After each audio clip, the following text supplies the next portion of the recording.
Nous sommes dans Ecclésiaste chapitre 3 verset 2. Ecclésiaste chapitre 3 verset 2. Nous prenons la partie B. Partie B. Un temps pour planter et un temps pour arracher ce qui a été planté. Parole de l'Éternel. Ah, parole de l'Éternel. Acclame le Seigneur. Frères et sœurs, écoutez-moi. Hier, nous avions expliqué en long et à large pour dire qu'est-ce qui a été planté et qu'est-ce qui sera aussi arraché. Nous avons dit ceci. Ce qui a été planté, c'était la semence. Or, pour semer la semence, on doit la faire entrer dans la terre. Et cette semence va évoluer, va accélérer sa maturité étant dans la terre. Et jusqu'au temps de la moisson, quand le semeur va constater que la semence qu'il avait semée a cru, alors il va l'arracher. Alléluia. Amen. Nous avons dit que ce qui a été semé, c'est la parole de Dieu. Et c'est cette parole-là qui sera aussi arrachée. J'avais insisté que tu es d'abord une entité spirituelle avant que tu ne sois une Adam, que tu ne sois molécule, que tu ne sois matière, que tu sois terrestre humain. C'est pourquoi Job nous dit en réalité dans l'homme c'est l'esprit. Le souffle du Tout-Puissant qui donne l'intelligence. Donc ce que tu es d'abord, tu es d'abord un esprit.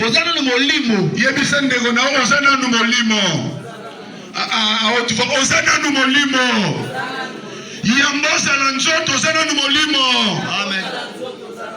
Alléluia. Amen. Maintenant, tu dois faire l'effort de sauver ton esprit-là. Alléluia. Amen. Parce que le corps, ce n'est qu'une enveloppe. Alléluia. Amen. L'homme qui te parle n'est que cette matière. Mais premièrement, il est esprit. Tel que tu es là, tu es d'abord un esprit. Alors, ce que tu dois faire, l'effort de c'est de sauver d'abord ton esprit. Amen, amen, amen. Parce que d'abord en réalité c'est l'esprit. Le jour de ta mort, ton corps sera jeté quelque part. Mais ton esprit a la vocation éternelle.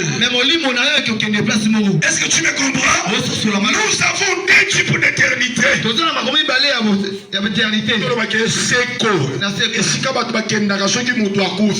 Amen, amen. Amen. Nous avons l'éternité positive, une bienheureuse éternité.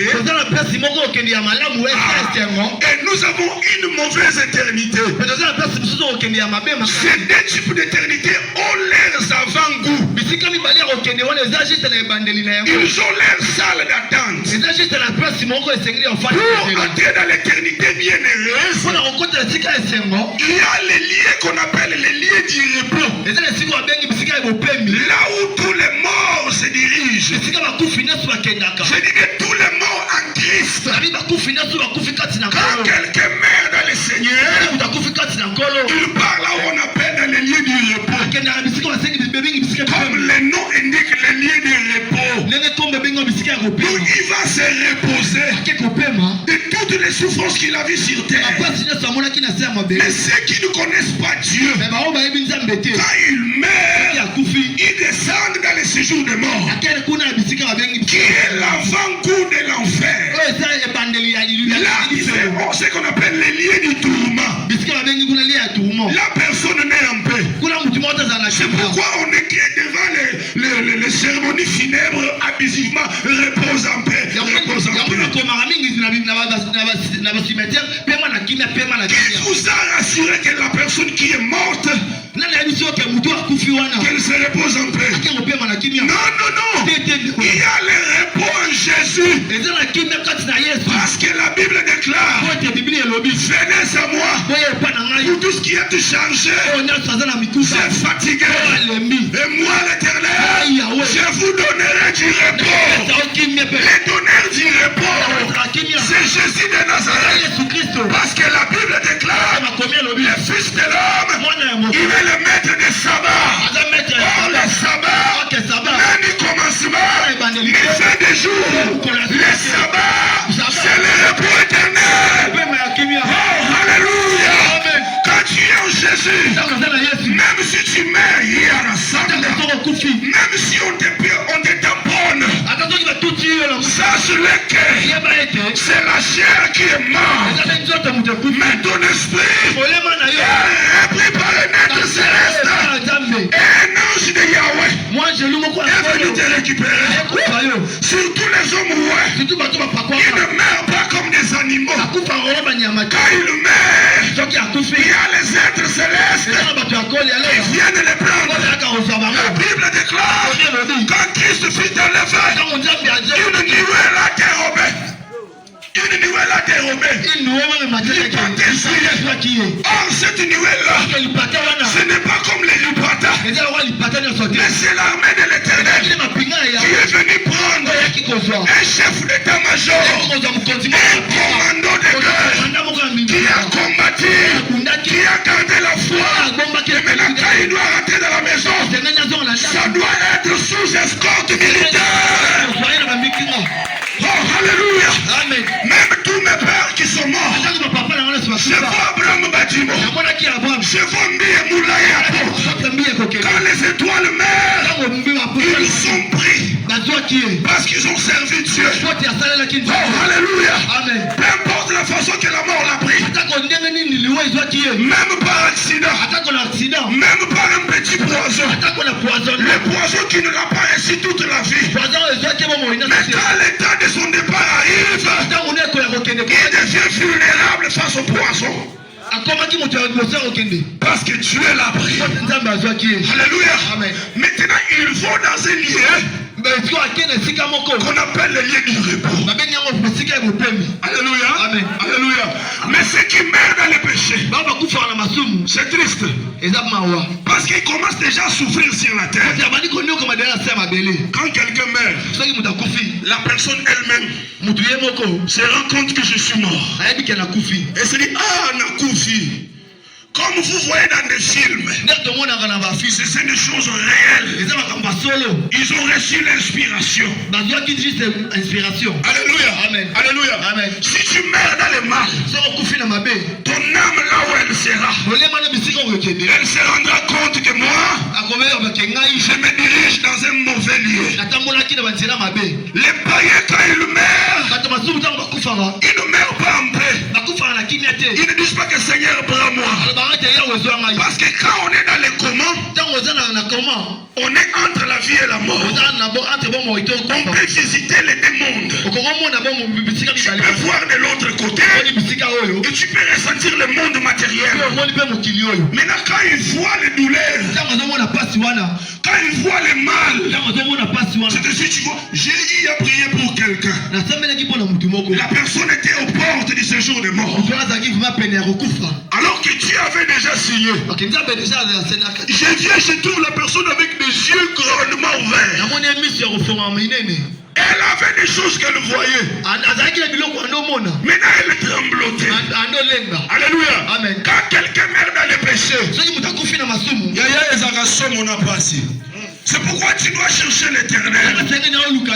La Bible déclare il est réservé aux hommes de mourir une seule fois. Après quoi viendra le jugement. Tu peux dire que je dois d'abord me réjouir. Tu ne sais pas quand est-ce que la mort peut te surprendre. La mort n'envoie pas les messages. Elle n'envoie pas les alertes que messieurs prépare-toi dans 3 mois. Non.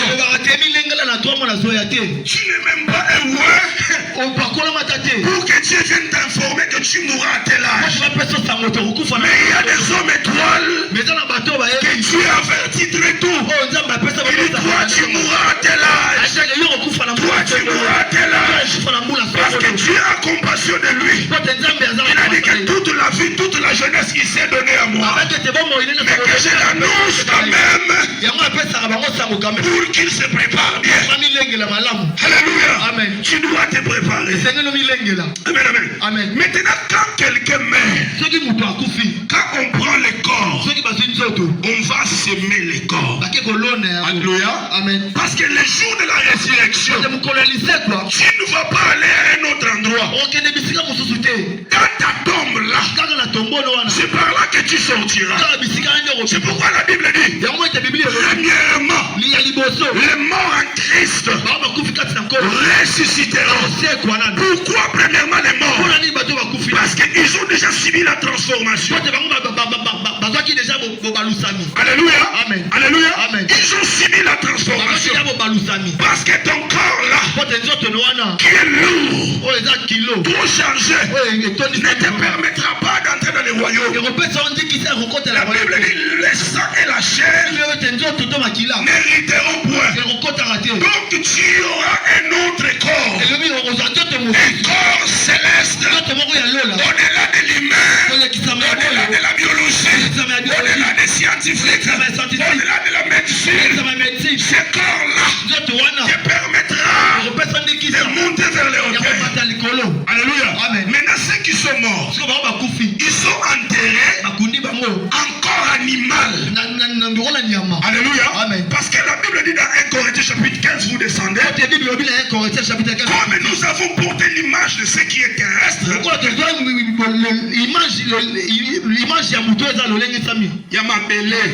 nous porterons sur l'image de ce qui est céleste. Au moment où je te parle, tu as l'image du premier Adam. Tu as le corps animal. Tu as le corps de la chair. Mais il y aura un jour où tu porteras le corps spirituel. Comme j'avais dit, le corps que Christ avait lors de la résurrection. Le corps qui le permettait d'entrer sans toquer la porte. C'est le corps que tu auras. Maintenant, ça sera la deuxième nature que nous porterons afin de nous aider à monter. Alléluia. Amen. Alléluia. Amen. La Bible déclare ceci. Il est semé. Non, le corps est semé méprisable. Mais il ressuscite en pleine force. Si quelqu'un était mort, marchant comme ça, lors de la résurrection, il ressuscitera en pleine force. C'est pas moi qui le dis, mais c'est la Bible. Il y a ton frère peut-être. Il a été victime de gangsters. Son bras fil imputé. Ses bras filent. Mais le jour de la résurrection, il ressuscitera en pleine force. Parce que ça sera un autre corps. Alléluia. Amen. Alléluia. Amen. Et c'est au travers leur tombe. Et leur tombe sera comme en quelque sorte une porte. Et il ressuscitera. Amen. Amen. Amen. Donc le temps pour s'aimer, c'est le temps où Dieu t'a mis dans la chair des péchés. Dieu t'a mis dans la chair d'Adam.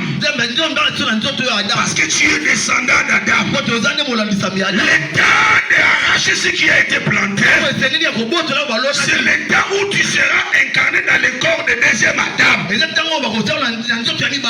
Tu seras comme Christ. Alléluia. Amen. C'est pourquoi vous avez intérêt de garder la vie chrétienne. De demeurer devant Dieu. De chercher l'esprit de Dieu. Parce que celui qui n'a pas l'esprit de Dieu, il n'appartient pas à Dieu. Alléluia. Amen. Seuls ceux qui ont l'esprit appartiennent à l'Éternel. Alléluia. Amen. Alléluia. Amen. Donc le corps qui est c'est même méprisé. Non,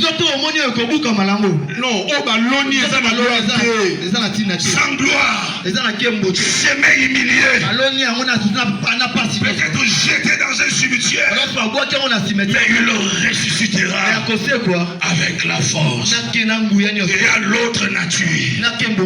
Alléluia. Amen. Alléluia. Amen. Acclame le Seigneur. Acclame le Seigneur, acclame le Seigneur. Acclame le Seigneur, acclame le Seigneur. 1 Corinthiens chapitre 15 verset 45. Je lis vite.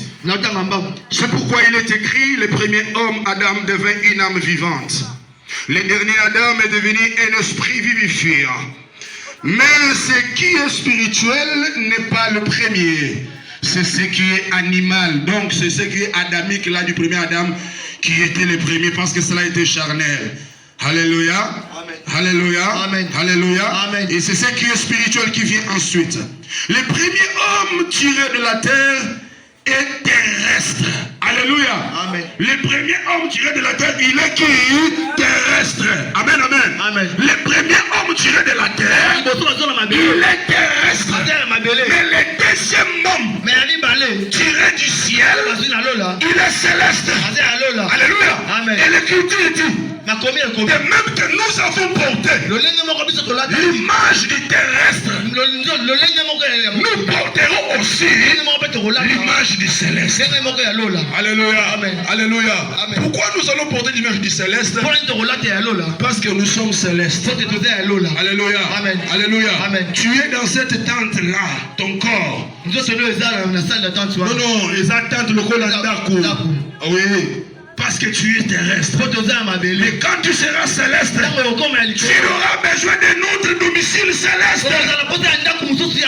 Alléluia. Amen. C'est pourquoi tout le monde doit se préparer. Alléluia. Amen. Tu as été semé dans le premier, mais tu seras retiré dans le deuxième Adam. Alléluia. Amen. Que le Seigneur bénisse la parole.